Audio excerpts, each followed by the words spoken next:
फुगट के माल पे पुप्पा की फातिहा।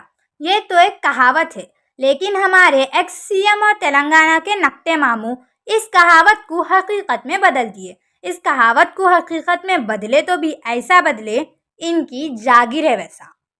एक जमीन के ऊपर 130 करोड़ रुपए का कर्जा लिए। ना ये जमीन इनके फार्म हाउस की थी, ना ही गवर्नमेंट की थी।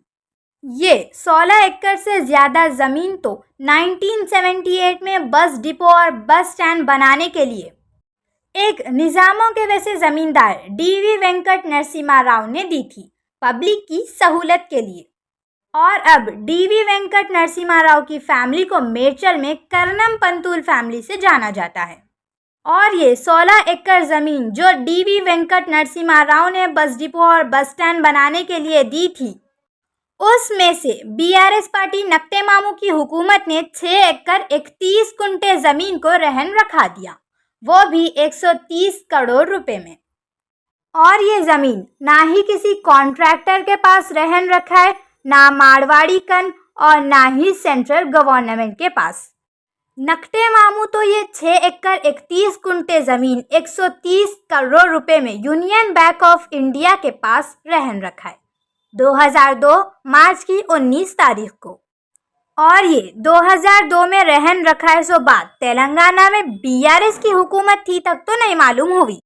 अब असेंबली सेशन में तेलंगाना के नए सीएम रेवंत रेड्डी ने जैसे ही इस बात का खुलासा किया, मेरचल की तमाम आवाम तो छोड़ो, ये ज़मीन दिए सो डीवी वेंकट नरसिम्हा राव की कर्नम पंतुल फैमिली भी हैरान परेशान होकर नक्टे मामू के इस कारनामे पर दबा कर अपने गुस्से का इजहार कर रही, लेकिन मीडिया के सामने नहीं, क्योंकि इन लोगों में बांटने की आदत है, डांटने की नहीं। और मेरचल का बस डिपो बन के 45 साल हो गए।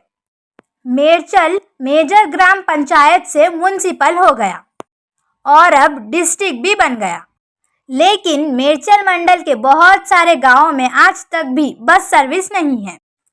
मगर यहाँ पर एक बात समझ में नहीं आई, ये 130 करोड़ रुपए कर्जा नक्टे मामू किसके लिए लिए? अगर आप लोगों को मालूम है तो कमेंट बॉक्स में ज़रूर जवाब देना।